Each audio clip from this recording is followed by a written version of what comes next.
What is up, guys? This is Seth here with another episode of Renaissance Resurrection this week. Today's topic is why do we stop dreaming and the tactics of light dimmers. Guys, I'm so excited to make this video today for y'all because I know what I'm going to be discussing is a cause for misery in a lot of people's lives, and if I can help even one person to start dreaming with this video, then this video is worth making. So let's go ahead and talk about why we stop dreaming and the things that the people around us do to try to make us dim our light in 3, 2, 1.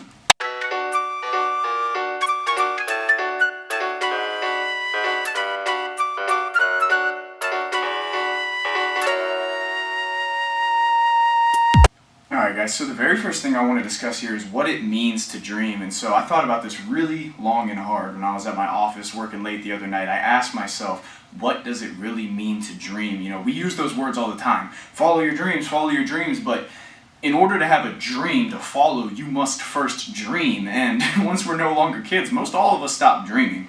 As we grow up, the reality of the world sets in. We get loaded down with burdens on our back, and we have to kind of shoulder what reality is in life. And somewhere along the way, from childhood to adolescence and into adulthood, we stop dreaming because we get so distracted and preoccupied with worry and anxiety and just everything piling up about the day's happenings that we don't have the cognizance left to just zoom out for a second and imagine what could be, because we're so focused on what is. And your face gets so close up to the tree that you can't see the beauty of the whole forest. And so as we grow up, we stop using the most amazing gift and power that we have as humans, which is our imagination. That's the faculty that allows us to dream. And so going back to my original question, I asked myself, what does it actually mean to dream? And I came up with a few different definitions for what it means to me. And the first thing that came to mind was to dream means to never stop using your imagination. But I found this answer unsatisfactory because it was a forced answer. It was my best definition that I could think of consciously, but I forced it. And so I meditated on it a while longer because I just didn't have that feeling that that was really what it meant to me. And so after a while of sitting here in my office late at night thinking about it, this definition of dreaming flashed into my head a bit more involuntarily. And so what came to me was to dream. To dream, what it means to me really is to truly believe that whatever you can conceive can be achieved.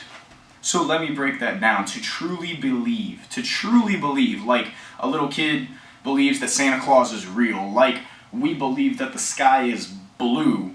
Just to genuinely believe in your heart of hearts that whatever you can conceive, whatever you can orchestrate in your imagination within reason and develop a plan for, can be achieved. And to genuinely feel that way about yourself, to genuinely believe that whatever you can imagine within reason and create a plan for, you can achieve. To genuinely believe that about yourself. That is, to me, what it means to dream. And ultimately, to me, to dream means to shine your unique individual light. And I just want everyone to think back to when we're little kids, we dream boundlessly, without insecurity, without fear of failure, without saying, oh, that couldn't be me. Little kids just dream. Little kids are just like, screw you, man, I'm going to be an astronaut. Screw you, I'm going to the moon. I'm going to be a billionaire. I'm going to the NFL. And they believe it. They believe it. I know when I was a kid, I used to throw hissy fits, man. I used to be like, I want to be an adult so I can make all these dreams, this crazy imagination that I have as a child. I want to be older so I can make these things happen. And then once we get to this age, the weird thing happens where we start to say, oh crap, that takes work to make those dreams come into reality. And a lot of us start wishing to be a kid again. Screw that, man. Keep dreaming. I'm here now. Like, it's time to make all those visions come into reality, but the thing is a lot of us stop dreaming because of light dimmers.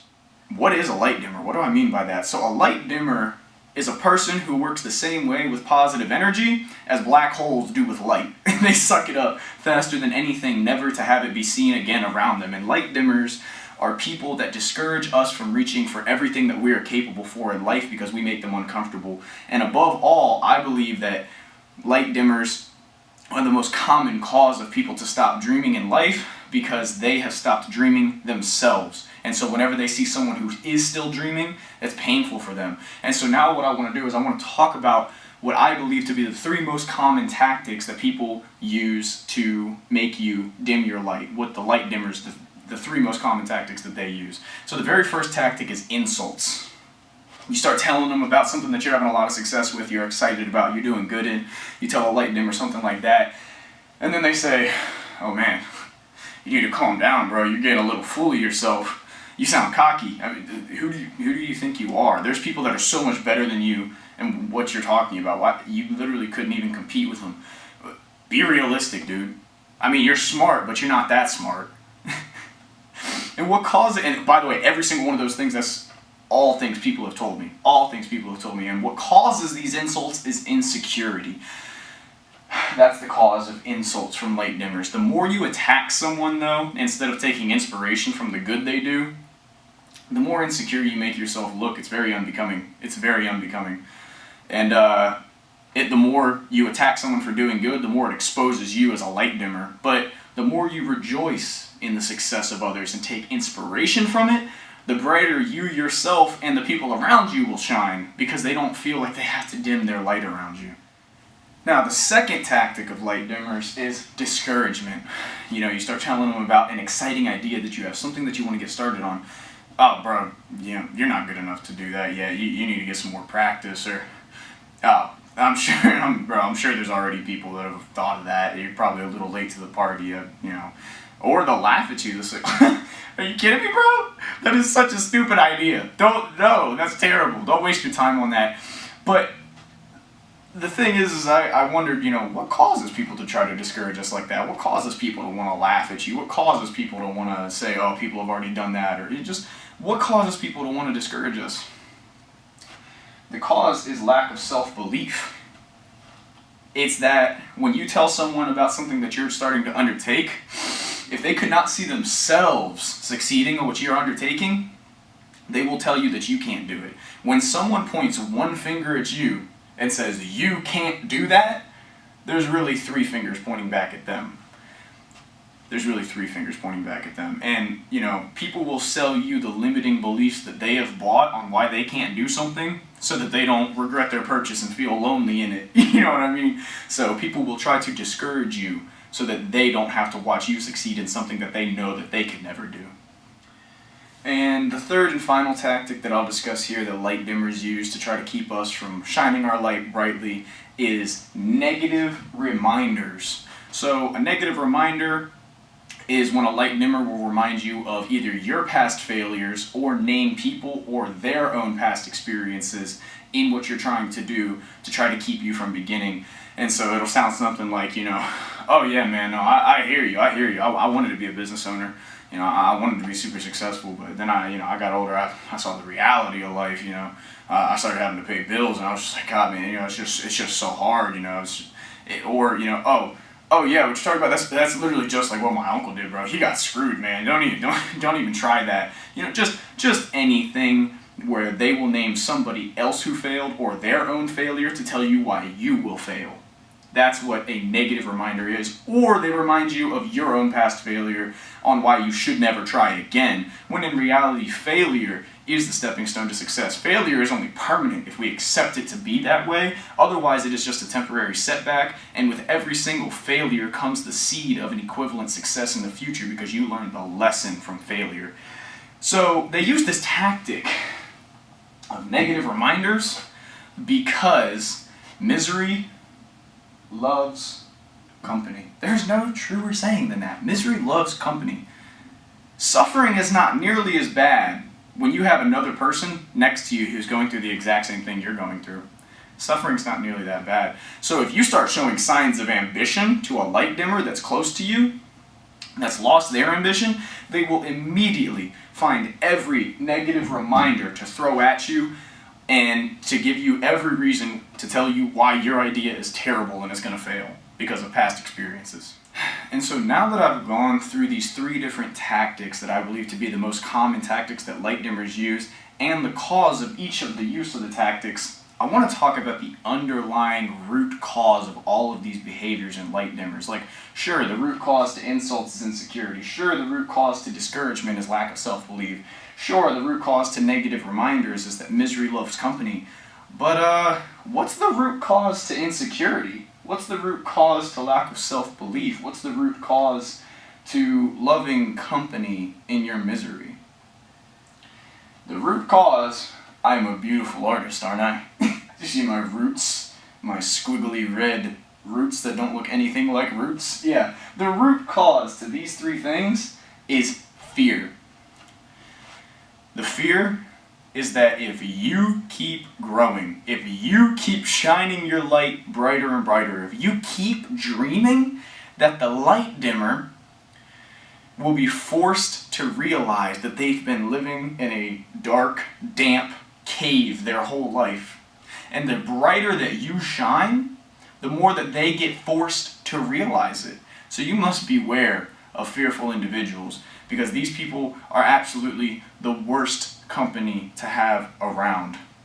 And so now that I've shared a few of these tactics of light dimmers and you can understand their character, what causes it, call it out, point it out, I just hope that you'll be more cognizant of this and these behaviors so that you can remain detached from it if it comes to you, and you can stay authentic to yourself and you can call it out and you can just say, oh no man, you're just a light dimmer, I'm not buying that for a second, and you can continue to shine brightly and continue to dream so that you can achieve everything that life has in store for you. And in closing, guys, I would like to share this poem that this has been my favorite poem since I was very young, for a very long time. It's called A Dream Deferred by Langston Hughes. It says, what happens to a dream deferred? Does it dry up like a raisin in the sun? Or does it fester like a sore and then run? Does it stink like a rotten meat? Or does it crust and sugar over like a syrupy sweet? Maybe it just sags like a heavy load. Or does it explode? What this poem is saying is that none of those things sound pleasant, do they? That's because nothing good can come from a dream deferred. Nothing good can come from putting off your dreams. We only live once. Do not force yourself to experience the pain of regret on your deathbed, wishing you could go back and do what you always wanted to do, but knowing that you didn't because of fear and that you're never going to have a chance to do it again. Do not force yourself to experience that. Continue to dream on.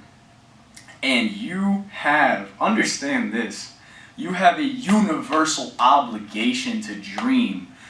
You have a universal obligation to shine your light. Because when you shine your light, when you dream, when you illuminate for those around you, you don't just make your life better.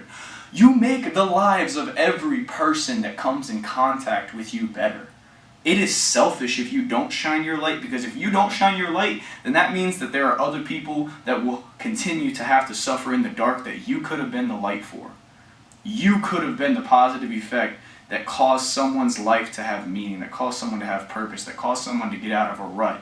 By being your best self, you not only make your life better, but you help everyone else along the way. And sure, the light dimmers will come to try to shut you down, but the people that you do help, it'll make it worth it. So that's everything that I have for you guys today. If you enjoyed this video, please subscribe to the channel. I make videos weekly. Please like this video. Please share it with somebody that you think could benefit from this information. I am not making this content for me. I am making it so that I can be of service to other people with my life. So please share it with people that you think could benefit from this information. Do not miss my announcement for my next video. Follow me on social media. My Instagram is Seth.Allen1919. My Snapchat is Seth56LG. TikTok is Renaissance Resurrection. LinkedIn and Facebook, you can find me on both of those, Seth Allen. And yeah, just follow me on social media so you don't miss the announcement for the next video. But other than that, guys, this has been Seth with Renaissance Resurrection. Until next time, please continue to dream, continue to shine bright, and do not let the light dimmers get to you. Until next time, everybody, I'm out.